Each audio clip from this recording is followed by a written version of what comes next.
Hello, and thank you for joining us for our presentation. Our group has selected the construction of a sustainable condominium as the project of choice. We have carefully considered every aspect of the project, and this presentation will summarize our findings from planning through the execution phase and beyond. Our team is excited to share our work. Together, we believe through innovative projects like these, we can make a positive impact on our world. We have developed a project charter to help create a shared understanding among project participants of the purpose, goals, and restraints of this project. The charter will help to ensure the project is successful. The heart of Midtown Toronto, a bustling and diverse neighborhood, has been selected as the site for our sustainable condo. The area is well connected to public transit and has a high demand for housing, making it an ideal location for development. Additionally, the project will contribute to the development of the city's green economy by promoting the use of renewable energy and sustainable building practices. The project aims to design and construct an eco-sustainable condominium that meets and exceeds sustainable development standards set by the Leadership in Energy and Environmental Design Rating System guidelines. The project charter also touches on the business case and stakeholders involved in the project. We believe there is a strong business case for sustainable condominium development. The past few decades have seen a steady rise in environmental awareness and advances in sustainability concepts that have shone a light on the construction sector. Demand for sustainably built dwellings is expected to rise in the coming years.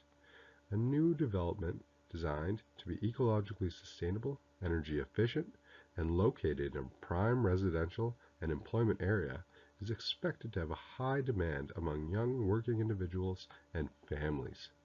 A project of this scale, of course, will involve many stakeholders. These can be broadly grouped into a few categories: owners-operators, constructors, designers, developers, and the project management team are just a few of the parties involved, among others. Finally, the project charter details the project requirements and deliverables, along with the risks associated with the project.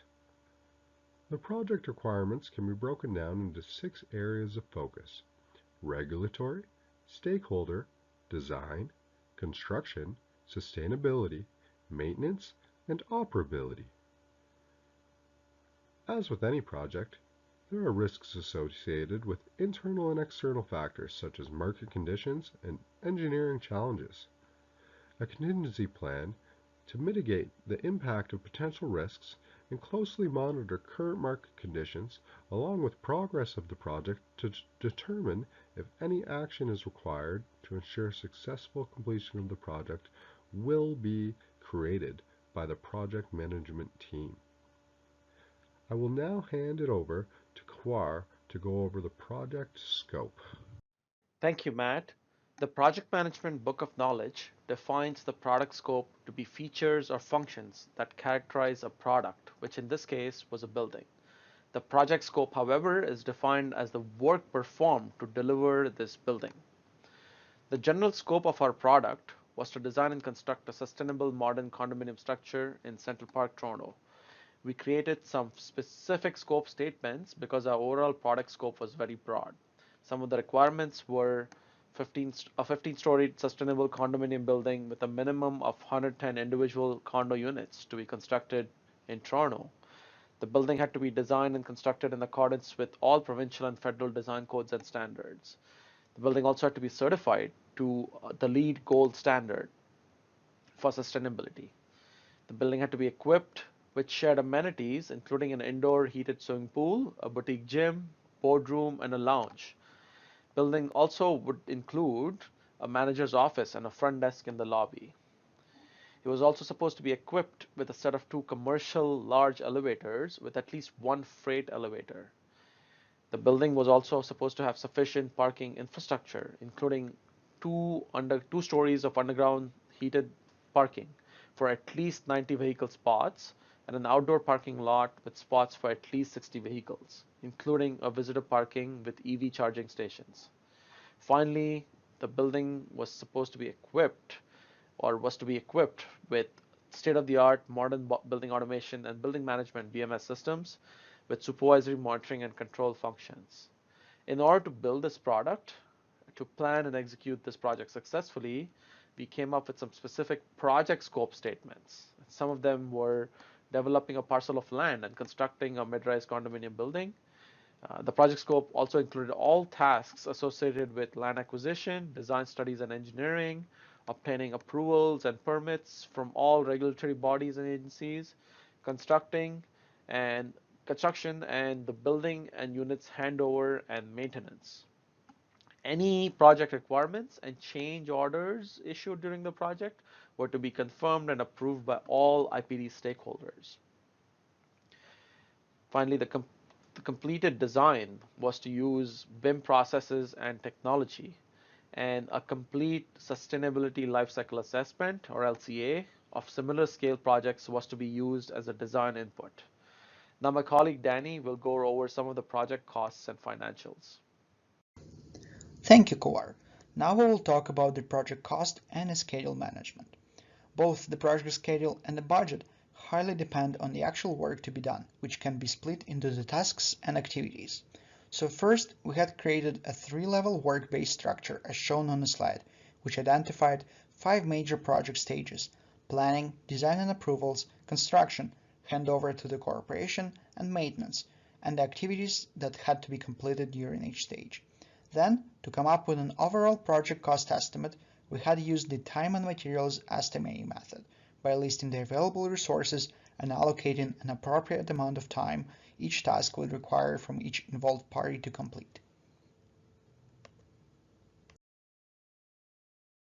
Repeating this step for each identified activity, we came up with a project subtotal estimate to which we then applied 10% contingency to establish the project cost baseline and an additional 5% management reserve to get the total project budget of approximately $23 million. To take this one step further and using the project schedule, which we'll discuss next, we can also generate diagrams of the project cash flow to present to the stakeholders and secure appropriate project financing. As we had established a work-based structure and got an idea how long each task would take, we can create a project schedule. For this purpose, we used Microsoft Project software. Once the structure and the list of tasks are transferred into the software, we can start assigning dependencies between each individual task, such as selecting predecessors and successors, as well as picking a type of relationship, such as finish to start to start, etc. The output of this process is first the project schedule in the Gantt chart format, as you can see on the screen. The schedule in this format helps to identify tasks that are on the critical path, as well as overall project duration and what tasks can be completed concurrently. In this case, the project should take 1,078 working days, or approximately 4.5 years. However, it may be difficult to gauge how individual tasks depend on each other, so the second output of this process is an activity network diagram, as you can see on the slide. This diagram allows us to calculate early and late start for each activity and clearly illustrates in what order each task needs to be completed for the overall success of the project. That's all on the project cost and the schedule management, so I hand the floor over to my colleague Waqar. Thank you. My name is Waqar and I will be covering resource management and communications management. Coming over to resource management. Resource management is especially important as they require effective supervision of various resources to secure sustainability of the condominium in the long term. Effective resource management can help condominiums in one or more of the following ways. They can help enhance resident satisfaction, reduce cost, increase efficiency, and improve communication, which we will talk about in the later slide. To achieve sustainable resource management in a condo, an effective organization chart is essential. An organization chart defines the roles and responsibilities of each member of the organization.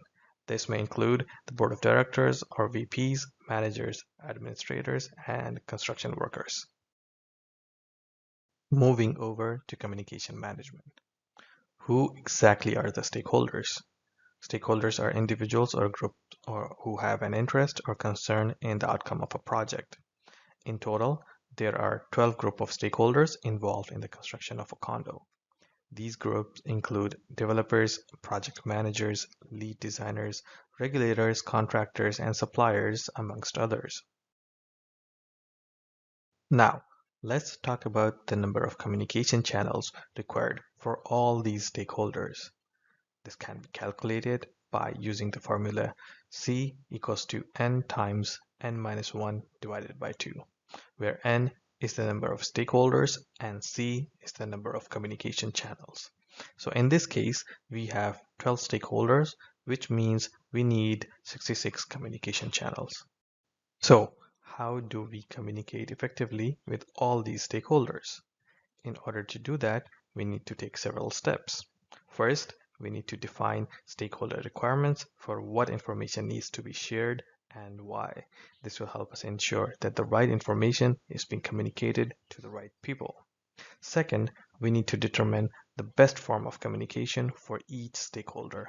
For example, some stakeholders may prefer email, while others may prefer face-to-face meetings or phone calls. Third, we need to decide what information will be collected.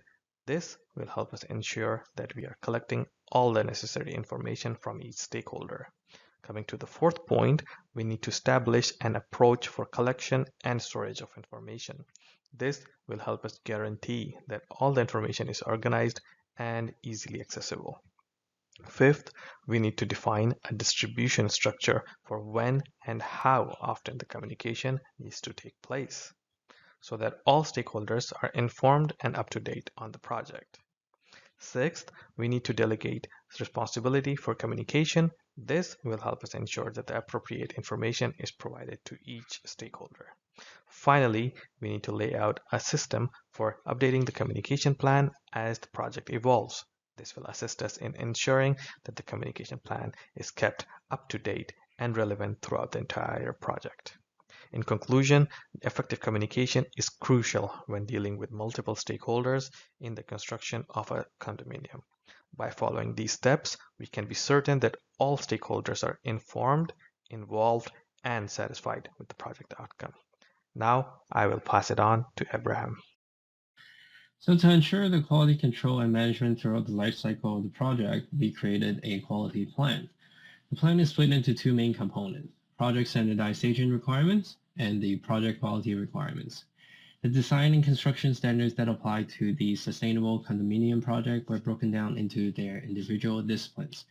And to name a few, they are architecture, process, mechanical, structural, electrical, instrumentation and control engineering. The project also adhered to the LEED standards, which is short for Leadership in Engineer and Environmental Design, which is developed by the USGBC. Each discipline had to produce deliverables adhering to a specific set of standards and codes. For example, the electrical system engineering has to follow international standards and codes such as the IEC, CEC, OESE, just to name a few.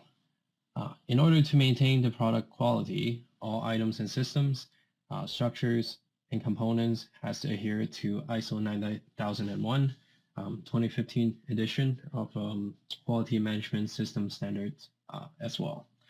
However, there are exceptions to commercial grade items that can be used with prior agreement from the client. So PMBOK defines a risk management plan in 5 main steps: planning, identifying, analyze and prioritize, strategize, lastly, monitor and control.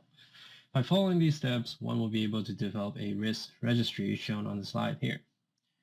To ensure risk control and management throughout the life cycle of our project, we started with a probability impact matrix.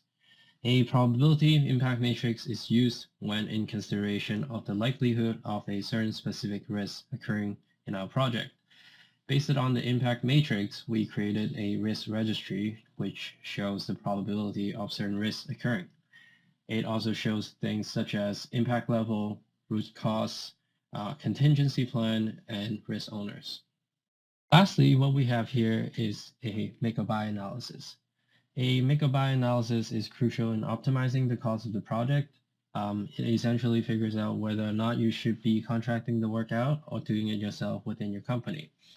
Here we have an example of what a make or buy analysis should look like, and it is about the construction site surveying work. It considers the cost of the labors of the contractors from the buy side, and it also considers the costs of equipment rental, employee trainings, if the company were to make it themselves. So the conclusion is that in this case, making it would be the more cost-effective options. So this is the end of our presentation, and we thank you for your time. If you have any questions and you'd like to reach out, here are our contact information. Feel free to reach out. So the following part that we're about to present is not part of the project management class deliverables. However, my team and I is very excited to show you something unique that we're able to accomplish for our sustainable condominium project. And I'll hand it over to my colleague Kuar to present the 5D BIM construction schedule. Thanks, Abraham. Because some of us work in the AEC industry, which is the architectural engineering and construction industry, we were able to take our project scope and requirements and using building information modeling or BIM technology, we were able to design the bulk majority of the condominium structure.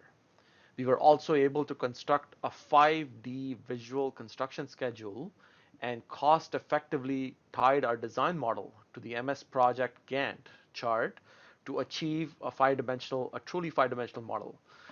Finally, we brought the building model into Unreal Engine 5, and using game development principles, we created an immersive virtual reality environment with people, trees, gyms, cars, equipment, along with the building model.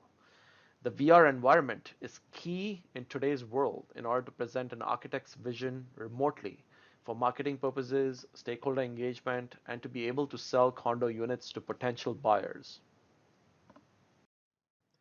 The design part was done with Revit. Revit is a dominant BIM software that helps architecture, engineering, and construction teams create high-quality buildings and infrastructure. It also helps streamline documentation work, things like drawings, with instant revisions to plans, elevations, schedules, and sections as projects change. As you can see, the building model and the design and drawing deliverables were produced in Revit. Here you have the individual floor plans for each level. It gives us elevation views. Now for the construction, what you are seeing is a visual construction schedule that is derived from combining the design model that we just saw in Revit with the MS Project Gantt. There are multiple software out there that can do this. The one we use was Navisworks. In Navisworks, what you're able to do is bring the project Gantt from MS Project as well as the BIM model itself and tie them together, creating a sort of construction schedule. In today's world, virtual design and construction, VDC, is a popular new technology. And technology such as 4D and 5D BIM has enabled project stakeholders to collaborate digitally on an unprecedented level. 4D BIM is the process of using 3D models combined with time and schedule related information such as programs, site surveys, and logistic models to create a virtual construction sequence. Over here, we created a 5D BIM using the cost data as well. And 5D BIM is just 4D BIM, but it also allows for association of cost data to the visual sequence. As you can clearly see in the bottom, that is our actual MS Project Gantt. Now, for my personal favorite, what if you could remove months from the design process? Win public support by sharing your vision or visualize your building and get all stakeholders together in a shared virtual reality environment. With Unreal Engine, the full spectrum of real-time architectural visualization is available anytime, anywhere. We were able to create this extremely tailored virtual experience for current and possibly future stakeholders, presentations for funding as well as for marketing. We transformed our BIM and CAD data into a truly immersive experience, just selling our dream to people. Thank you so much for listening to our presentation today.